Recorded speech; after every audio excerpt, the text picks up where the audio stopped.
Hello, I am Patrick Cawley with Keystone Elder Law. This is Keynotes, a series of conversations about issues affecting the elderly, people with special needs, and veterans of the armed forces. I'm joined today by Brittany Klinger with Commonwealth Senior Living.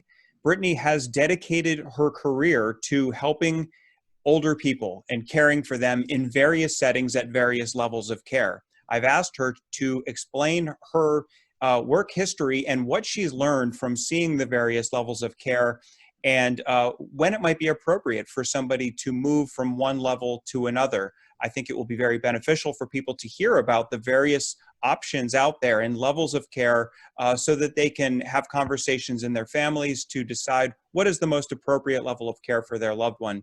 So Brittany, thank you so much for your time today. Thank you. I really appreciate you having me.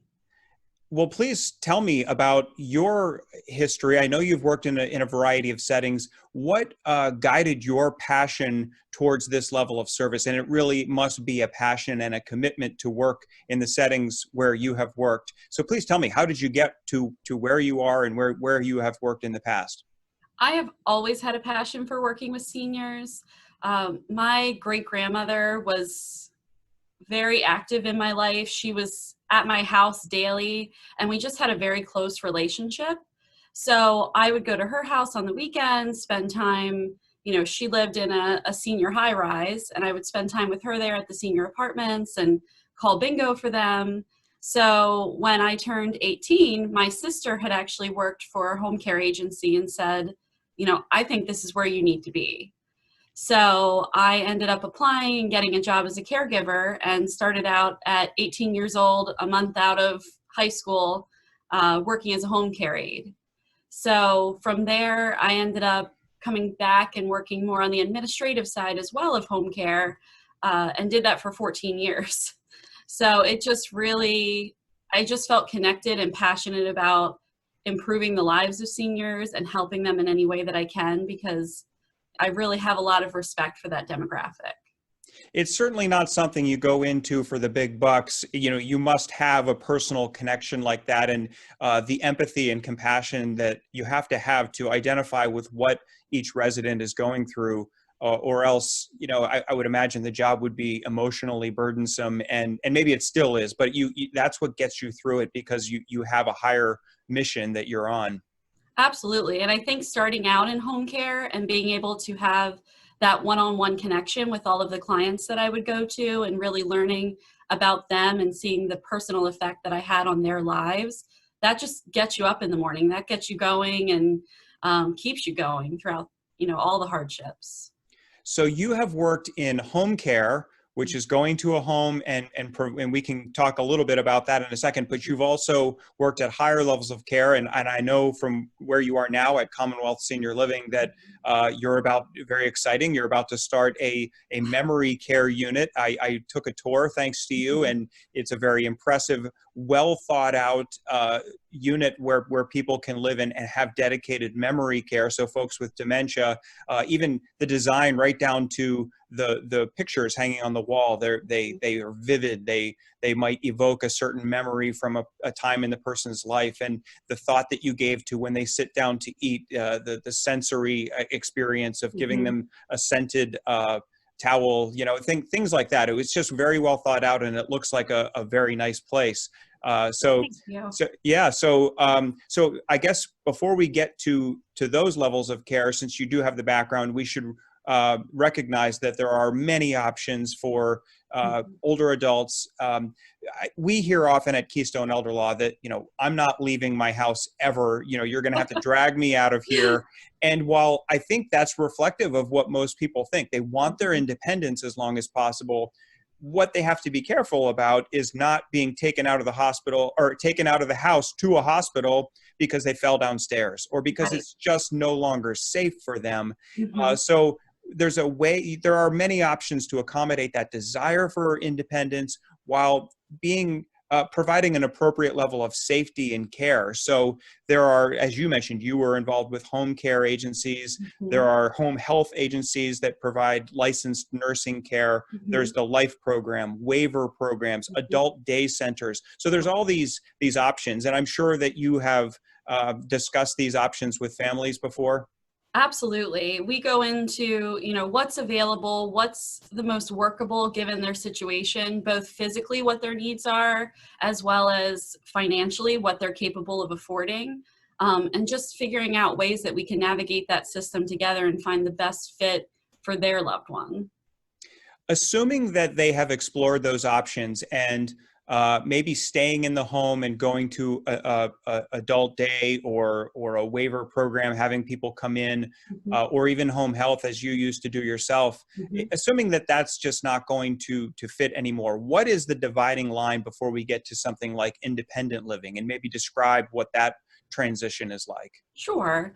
So you can remain in the home, you can have 24-hour care coming in, but that can get relatively expensive. So one of the main reasons that people tend to transition from their home to independent living is because they start to have needs that can't be met in the home and they don't have the finances to remain in their home.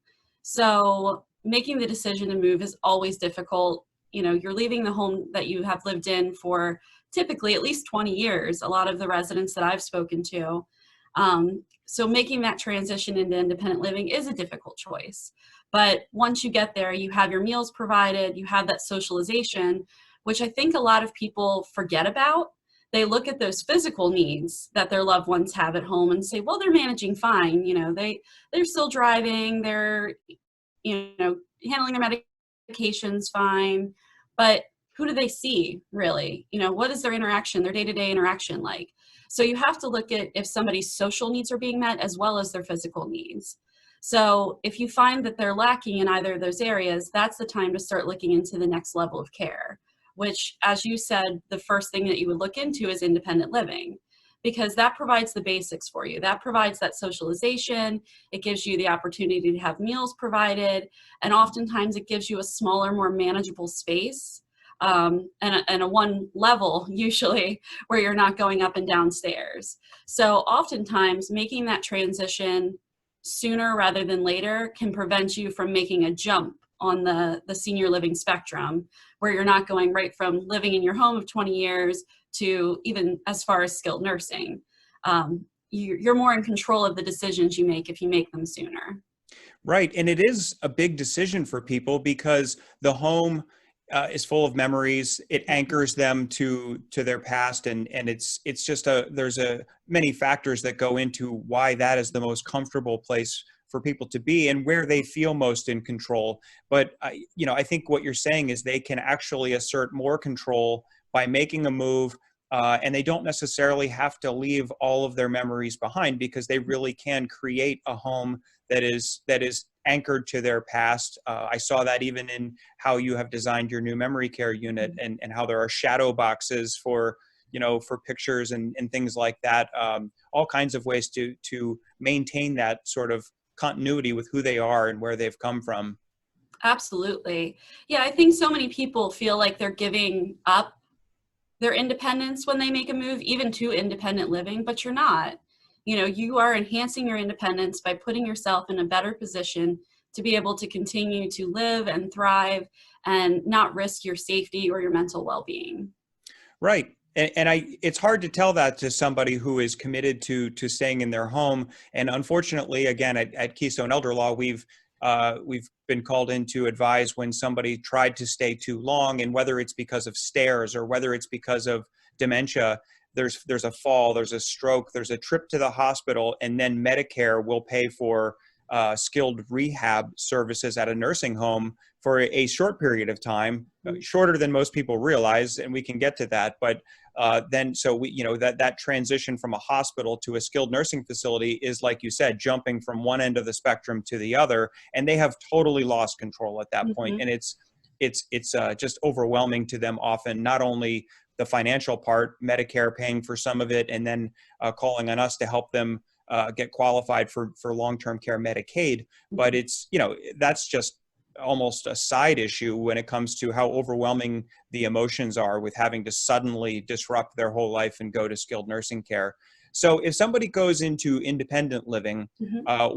what are the circumstances that would require maybe a higher level of care? In Pennsylvania, we have personal care homes or personal care residences, and we have assisted living. Mhm. People often use those terms interchangeably, but They the do. the regulations were changed, I don't know, 5 years or so ago, and there is actually a difference. So can you explain that difference, and why would people make the move from independent living to a personal care or assisted living residence? Sure. So in independent living, and we have a lot of really wonderful independent living communities in our area who connect their residents with the right resources to allow them to stay in independent living, such as home care. But it gets to a point where the scales start to tip. And if you don't have enough home care coming in, once again, your safety is in jeopardy. So if you're needing that daily care, that peace of mind that there's always somebody there if you need the assistance, that's the time when you want to start considering a transition to personal care or assisted living. So if somebody is needing assistance with bathing every single day, their hygiene is suffering in some way, or they can't, drive anymore and they want their meals prepared every day and they want their medications taken care of, and they just want to take away any obstacles to being able to enjoy their life, that's the time to make that transition. Because really what personal care and assisted living offers more than anything is peace of mind. Because maybe you don't need all of the services right from the start, but they're there. And you can continue to age in place and build a community around you and get to know the other residents. And I think that's extremely valuable as we age. Right. And the construction in these places tends to have all of the necessities for aging in place, grab bars in bathrooms, and, the height of various items of furniture are all taken into consideration, whereas that's almost certainly not the case in the home unless people have really planned ahead and made the investment of renovations to make the house safe for aging in place. One thing just to take a bit of a detour to, two things. First, if people started out with a home care agency, so someone like you at the age of 18 coming in to help with just companionship, maybe some meal prep, medication reminders, that sort of thing. If they continue to want that relationship or that one-on-one touch, those home care agencies do also go into an independent living, or I believe personal care homes, Absolutely. with some regularity as well. Absolutely. We actually have residents here who have a home care aide coming maybe once a week or something, just to provide them with that additional one-on-one, taking them out, taking them to the store, being able to still feel like you can function more independently, but again, having that safety net of someone being there when you're outside of the community. Right. And another thing, and I know we've talked about this, that people tend to be surprised when it comes to the cost of these services. So before we go any further, if you're moving from your home into independent living or to a personal care residence, many people think, well, I had a good job with good benefits, I'm sure it's covered. Or they'll think, well, I'm on Medicare now, Medicare will pay for it. And they are shocked when they find out, no, none of that is true. I suppose some people might have a long-term care insurance policy, which will help with both some aid in the home as well as independent living and personal care, depending on the policy. A lot of people don't have those policies, and sometimes even those policies have varying levels of coverage. But what can you tell me about the cost factor of going as we start to go up the spectrum? So if you're going into independent living, you're looking at anywhere starting at $2,500 to an average of about $3,500 a month in rent. So that will typically cover most of your utilities and your food. And that's about it. So when you're moving from a home, it's not a dramatic change most of the time between what you're paying in your mortgage, plus your food, plus your utilities. So it's a much more manageable cost moving from the home to independent living. But you're completely right in that there is an assumption that when you make a move into any kind of senior living, insurance is going to cover it. And it doesn't. Especially once you start to have a skilled need or a personal care need. People think, well, mom now needs assistance with bathing and dressing and medication management, so Medicare is going to cover that. My mom's insurance policy is going to cover that. And as you said, they don't, and they are often shocked and they haven't planned or prepared for it. So that's one of the reasons that we always encourage, not waiting till a crisis to make a decision, because you have to know what you can afford, and you want that person to be a part of the process, which they can't do when you're in the midst of a crisis. And you've already talked about the actual reasons why it's safer and more appropriate in terms of the socialization, the hygiene needs to start moving up the spectrum. Right. People might say, well, okay, I get that, but if I still want to stay at home, contrast what you just said about cost with having somebody coming into the home every day.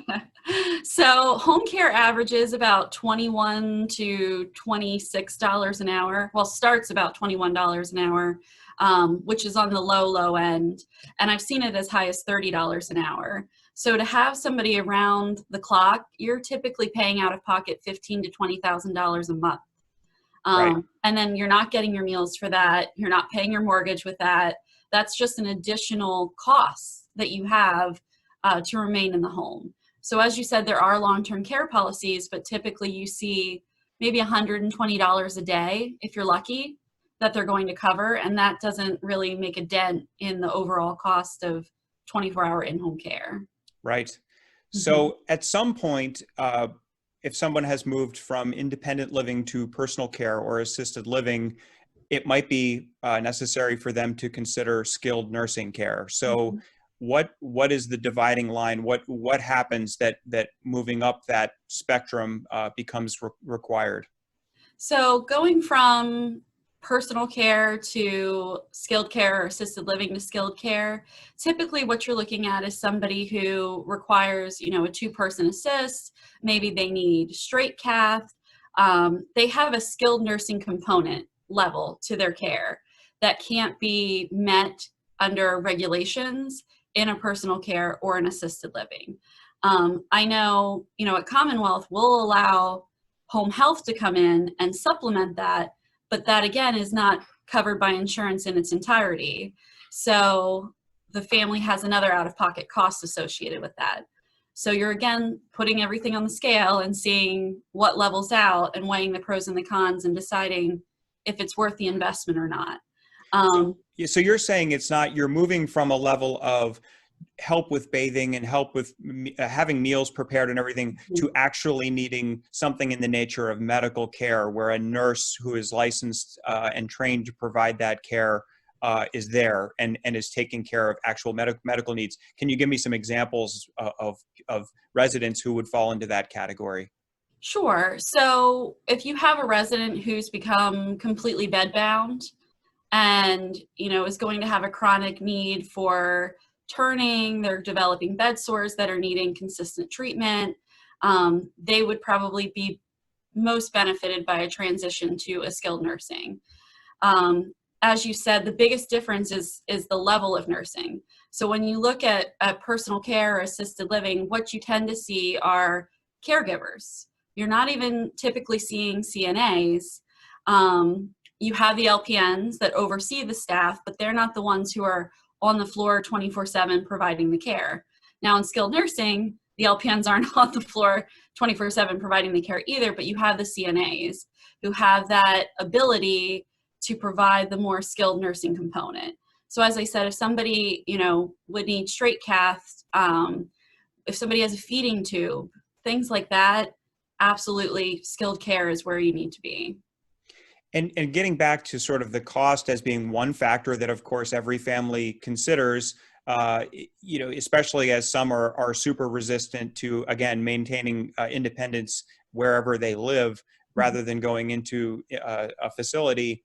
So it seems to almost double from each level. So when you talked about 2,500, 3,000 a month for independent living, it goes up to what, 5,000 or so for personal care or assisted living, and then doubles again to roughly 10,000 or more in this area, at least for skilled nursing care. But the good news is that, and this is a bulk of what we do at Keystone Elder Law, is suddenly Medicaid benefits and other benefits can come into play when you get to the skilled nursing level. Pennsylvania has not extended Medicaid to, it's a federal program, but the states implement it. Pennsylvania has not extended Medicaid to the personal care or assisted living level, at least yet, but it is available for skilled nursing care. So when you get into that really expensive care and families are thinking, how the heck are we going to afford $10,000 a month, most, middle-class families, they might have some money saved up and they have a house, but boy, that's enough to bankrupt a family. And they come in to us and they're just worried that this is going to be the financial ruin of the family. But, we can get people qualified, and long-term care Medicaid can help to pay for, or will pay for all of the care on that level. Right. And I think that's a big area of contention within senior living. I know initially, like you said, assisted living was created. I think it was 2007 where they finally said, let's create this division between personal care and assisted living. And the thought process was that assisted living would have more of that skilled nursing component, and that Medicaid would step in and be able to cover some of those services. However, that has not come to fruition. So like you said, the Medicaid is then covering the higher bill on the skilled nursing level, which tends to be about $10,000 is what families typically tell me they're being told gets paid out of pocket. I always send families to Keystone when we're talking about spend down and what spend down is, and families never really understand that. So that's another thing that planning ahead of time is always very helpful for families. And I'll put a plug in here, unsolicited, for administrators at the various care facilities, because it's been years since the reimbursement rate from the state has gone up. So, if a private pay resident at a skilled nursing facility would pay $10,000, it's significantly less if that resident goes on to Medicaid. And we know that it's about the number one priority is getting the right level of care for the person involved. That's the most important thing. But it's got to be maddening to be running a skilled nursing facility at this point when they take that hit in the amount of money, and they're trying to keep the operation going and providing the top level of care that they can possibly provide. So it's a tough time, and there's a lot of attention on the skilled nursing facilities right now in the spring of 2020 with the coronavirus and whether that's been managed or not. But I mean, I think a lot of people are seeing that level of care as being heroic work right now, because these are people on the front lines taking care of some of our most vulnerable people. And frankly, they're not getting compensated in the way that they should through the Medicaid program. So I think that that's going to get a lot of attention in the next year or so as we have our focus on skilled nursing care.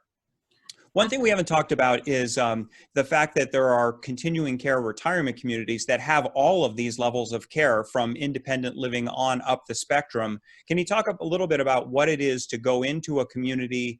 I understand some of them have a sort of a payment when you go in, and then maybe a monthly payment, and there's different ways you can handle that. But the advantage is that you are there, and if your health deteriorates and you need to move up the level of care, you don't have to move again. You're just already there. Can you describe that a little bit?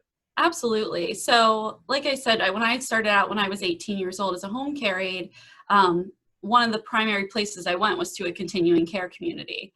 So it was very interesting to me because at the time I didn't understand that there was a difference between what they were offering versus what a standalone independent living and assisted living and skilled nursing were offering. But now I really do see the benefit of all of that. So you can move into what they call a CCRC and pay a lump sum up front, which can typically be, a couple $100,000, depending on where you're going. And that will allow you to continue to age in place at this one community. Now, that doesn't mean you stay in the same apartment the whole time, but you have easily accessible services on campus. So you can move in and live in a house, just like you would live in your house right now, then transition to an apartment that's still considered independent living, employing home care services to remain in your apartment for as long as you would like. From there, you have personal care, sometimes even in the same building, that you can transition to. Throughout this whole time, you're doing the same thing. You're building the relationships with the other people in the community, and you're maintaining those relationships. So what I was able to witness working at a CCRC was residents living in independent living who throughout my time there would eventually ended up in their skilled nursing. And their friends that they had made from living there for 5 to 7 years followed them on that journey and were there for them. And they had that sense of community through the whole thing. And I think that's really one of the biggest benefits to moving into a CCRC. Right. And in the event that anybody is still listening after they heard a couple $100,000, typically what happens is, and I've talked to some people in this keynote series who specialize as real estate agents in downsizing, and just that whole concept. So it's fairly common that people, they've saved up a decent amount and they have a house in the community. And when they decide to make this move for all the reasons you've been describing, they sell the house and they liquidate their assets. And it's not as much of a crushing financial blow as it might sound if they've been amassing an estate, a property in the community. So they sell it and they move it in there with a very deliberate planning strategy of being there in case their health goes south. And as you said, people will sometimes make, very good friends there, and they're right there in the community, and they feel like they're a part of a larger family there. Sometimes people make the move because friends that they've had in the community have gone to one place. So it's like getting the band back together. They're all in the same place, and that makes for a very enriching community experience for them. Absolutely. I actually saw that a lot where they knew each other from, years before and had worked together. But what you mentioned about planning, I think that's actually where my passion for connecting seniors with the right resources came from, because as I was working in the CCRC and started to learn the financials of it, I thought, how did you do this? How did you manage to buy in the way that you did, to pay the monthly fee that you do? And they told me, we had the long-term care insurance policy, we did these investments. And I think that's why I encourage people to reach out to, someone like Keystone who can help them to make the right decisions throughout that time. Thank you. And we always emphasize that it's, we're all part of other people, we're all part of this interconnected network of providers to the same people. And when we meet with clients who are preparing for skilled nursing care, especially, the longer that they plan in advance, the better, because there are things we can do to protect assets and money, keep it in the family, and to get them ready to qualify for long-term Medicaid if that's necessary. But it's just hard to get people to plan ahead, and we try to get them to work with a financial advisor. We try to emphasize the need for a CPA where tax exposure, maybe they're paying too much in taxes, but there's so many different people who can help with that planning. And it's just unfortunate, as you said, or frustrating that people don't plan ahead. I'm even finding during this coronavirus quarantine that people are finally saying, you know what, I kept putting off estate planning, just even having a will or a trust or a financial power of attorney in case they become incapacitated. People are finally realizing that the need to make these plans, and it's not all that hard to do if you get the right guidance, but it takes a crisis sometimes to get people moving. And I think one thing that we both know is that you don't know what questions to ask. We know because we're in this industry, but families have no idea that they should be doing these things. So I think things like the seminars that you offer, and you see it all the time, that there's all these sessions you can go and sit in on. And I don't think that they're as utilized as they should be, because they are hugely beneficial to people as they age. Right. And I don't think we're going to solve that problem of human nature today, but we'll keep working on it.